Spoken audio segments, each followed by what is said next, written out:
keep it light. Yeah, I talk to our guys a lot about that, right? I mean, part of respecting the game, part of all those other things that we talk about is you enjoy what you do. I started playing this game when I was a little kid for the snow cone and the nachos after the game, right? I mean, that was a big deal, and it was fun back then. And don't get me wrong, there's a line in the sand, right? That's where you're too loose. But I want these guys to have fun. I want them to enjoy the game, because when it's fun and you're doing things that are fun, you want to do that more. And I want them here. I want them at the baseball field. I want them hanging out. And if they're having fun, then they're going to want to come here. And I know everybody's seen the shopping carts and the dog mask and all that. I know you're obviously good with that and everything, but no little worse, somebody's gonna crash a cart and something, and you lose a hitter to a twisted ankle or a. I told him the other day, I said, guys, like, once again, there's a line in the sand between staying healthy and having fun, and we're flirting with it right now. So I'll continue to do it, but we've put in a few extra rules on the cart there. We got to be a little slower and make sure that we're good.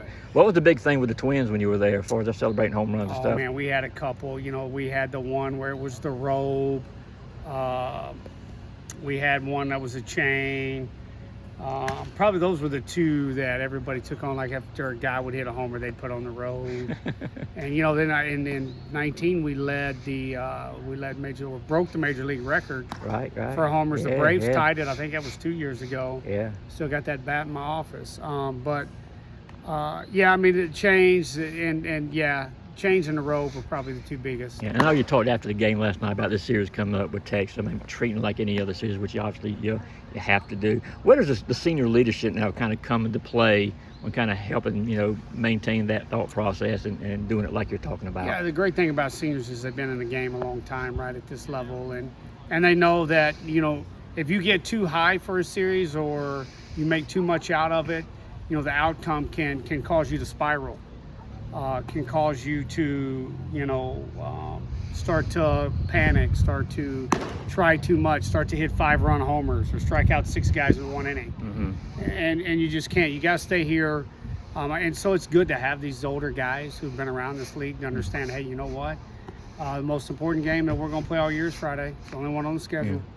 Yeah. It's no different than when we play the next Friday here against Arkansas. Mm-hmm. They're really good. And then you can just keep going. Alabama and Vanderbilt, mm-hmm. and then A&M here, and I mean they're all good. So no Friday night's any different. I mean it's our league, man. You just got to show up. You have to prepare every day to be your best.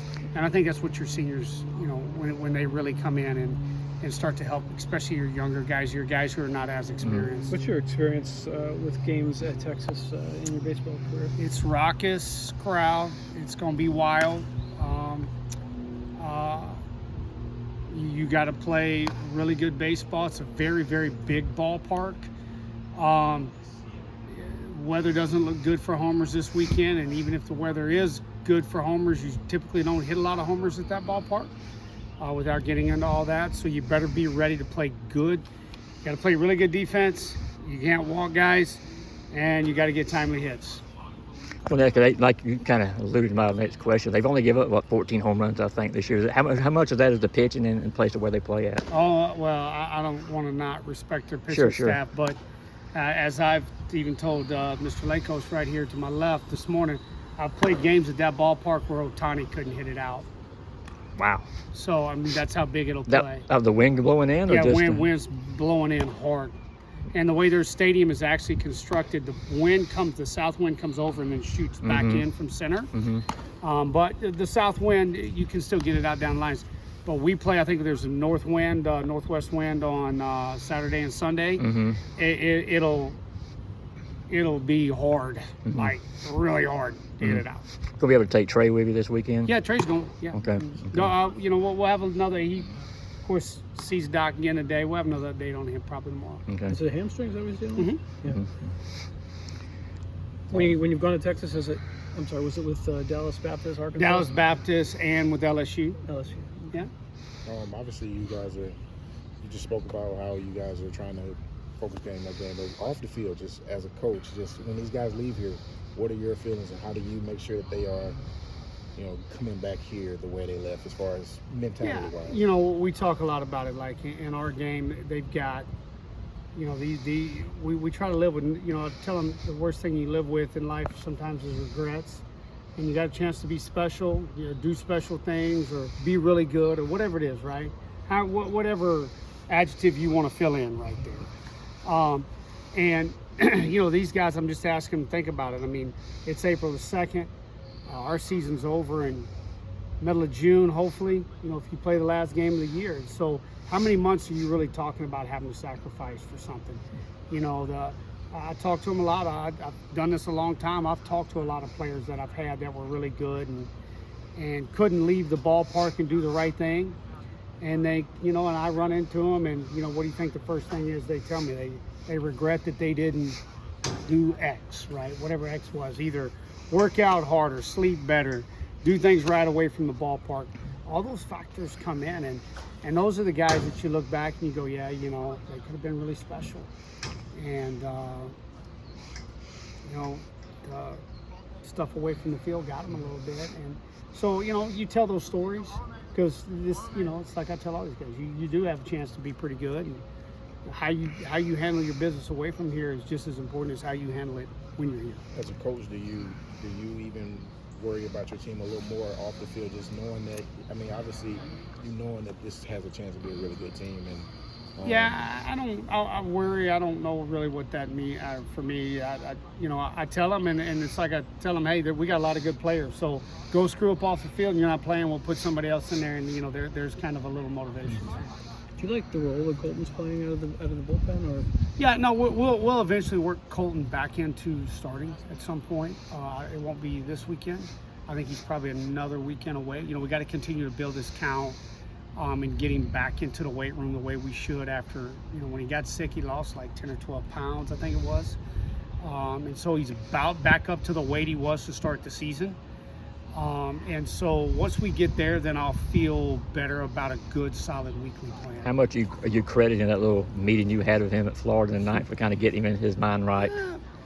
I don't know. I wouldn't give it too much credit just because, like I say, it's hard to close games. He came in the other day and it wasn't closing. Right. You're right. Yeah, he just was able to cruise for 4 innings, right, or 5 or whatever it was. And so those situations are a little different than when you're trying to. Sure. Is your rotation going to be the same this week, or you don't know yet? You still don't know yet? Yeah. Oh, yeah. Okay. For Charlie, what progressions are you seeing from him now? It seems like he's taking these incremental little steps. I think they are. They're very incremental. One of the things I'm really excited about is his off speed. Like his slider, curveball were not as good as they were, or they're not. They're better now than they were last year. Now, obviously, last year he had fastball command before he got hurt, a really good fastball command, and he had the changeup to go with it. Mm-hmm. Now, I think some of the things that have come out of his struggles with his fastball have been he's really commanding the slider like really good, and the curveball has become a weapon, a true weapon for him now. And so, to your point, it's like, man, if he can get his fastball command back, he's going to be a different guy than he was last year. Did Hoskins talk you into putting him in the right field yesterday? No, that's me. I was going to ask, is the mound visit with Colton, I haven't studied your career, is that something that you've done throughout? Like, can you do that on an MLB level? With I've done it. I did it, one of those pictures, I'm sure is still out there somewhere. I don't know if y'all know who Michael Pineda is, and look, I love Michael Pineda. He and I are close, but Mike's 6'7", 300, and I was not happy with Mike one day, and I'm like this, and so they used to love to the guys with the Twins would give me a hard time because they would print that one out quite often and say, man, what are you doing here? Is there something in the sky? Who are you pointing at? I'm pointing to the big guy. So yeah.